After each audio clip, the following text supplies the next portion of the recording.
It is a difficult thing for any father or mother to even contemplate. But imagine if your 16-year-old daughter would be gang raped.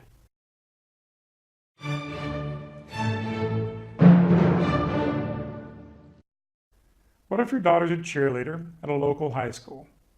She goes to an after-game party.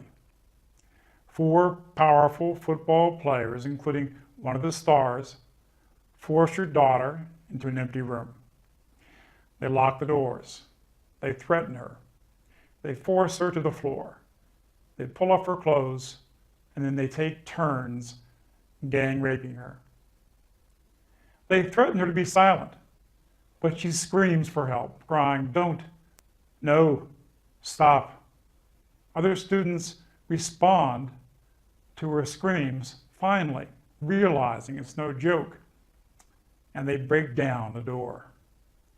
The 4 rapists with their pants off escape through the window while your half-naked, violated 16-year-old daughter lay in agony and sobs. The star football player rapist, his name is Rakheem Bolton. He's brazen enough to demand his clothes from the homeowner, or he will, quote, shoot him. DNA evidence is collected and proves your daughter has suffered rape. So what do you think happens to this vicious rapist and his 3 fellow creatures who were caught in the act of gang rape? Is he sentenced to 20 years in prison for one of the most heinous crimes that one can commit against the innocent? Well, you have to understand, Rakheem is a star player on the local football team. So pressure comes down and Rakheem Bolton is allowed to plead to a lesser sexual assault charge for leading a gang rape against your daughter. Do you think he's sentenced to maybe 5 years for the crime, 2 years, 1 year, 1 month for leading a gang rape? No, not even a day. He's put on probation and given some community service, and the most severe punishment of all, he's required to attend anger management classes.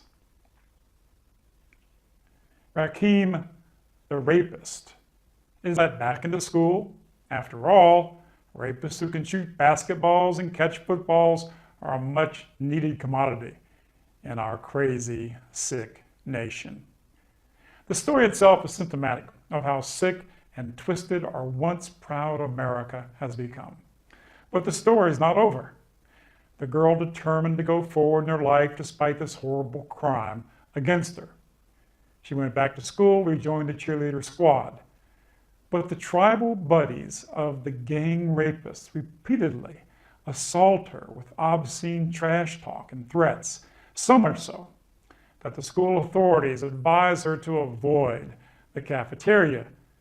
Now get this, the rapist friends call her a whore, a slut, every imaginable obscenity.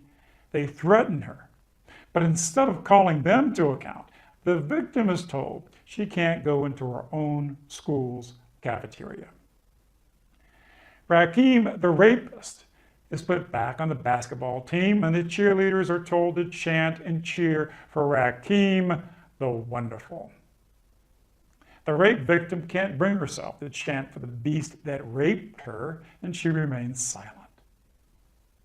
The rape victim is then kicked off the cheerleader squad.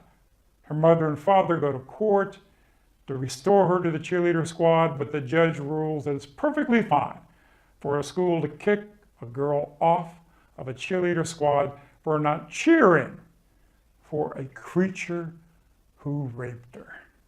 After all, gang rapists must be supported when they're shooting basketballs. What's happened to America? America has become unrecognizable to our parents and grandparents. There was a time when Silsbee High School was entirely European American, and parents never had to worry about their teenage girl getting raped at school or at a school party, much less gang raped. During that time, gang rapes of 16-year-old girls were simply inconceivable. During that era, the gang rapist of a 16-year-old girl would have been given the death penalty, or at least life in prison. Not anger management classes. Gang rapes are now occurring regularly, not just in America, but in Stockholm, Sweden, and Oslo, Norway, and Amsterdam. And the perpetrators are not Swedes, they're not Norwegians, and they're not Dutch.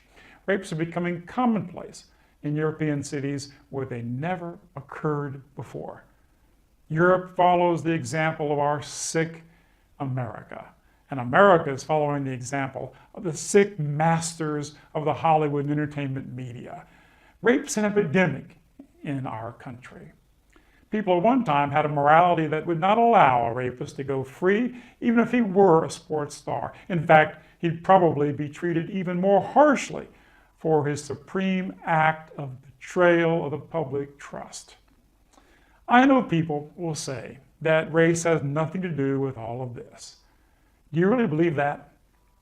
Who could forget the 2 years of front page headlines across America and all over the world when white lacrosse players at Duke University were accused of raping a drug addict, prostitute, black woman?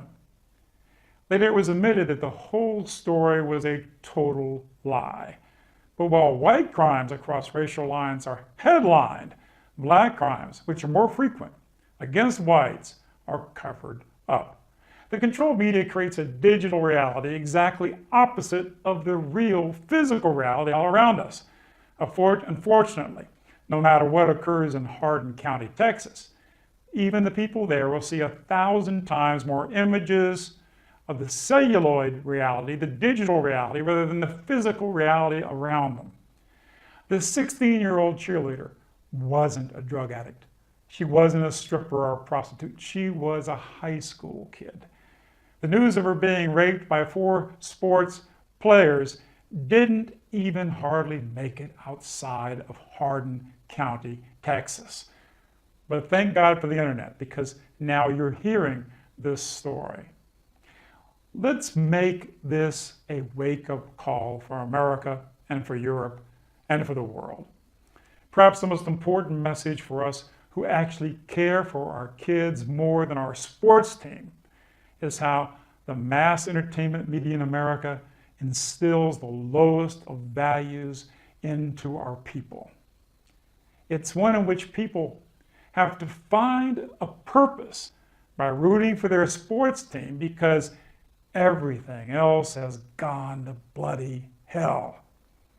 And the evil morality of the entertainment media is not just poisoning Americans and Europeans, it's afflicting the people of Asia, Africa, and South America, and even non-European communities in Europe and America.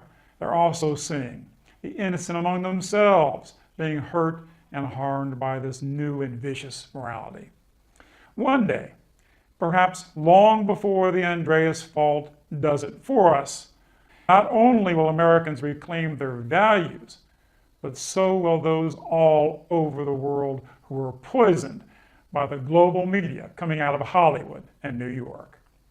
Can you feel the earth moving under your feet? Change is coming, my friends. We are awakening, and change is coming. It's time for you to defend everything that's truly precious in your life. If you don't do it for yourself and for your own honor, act to defend your children. If you don't act, you will lose everything of real value in this world. The time has come to stand up with courage and truth and honor.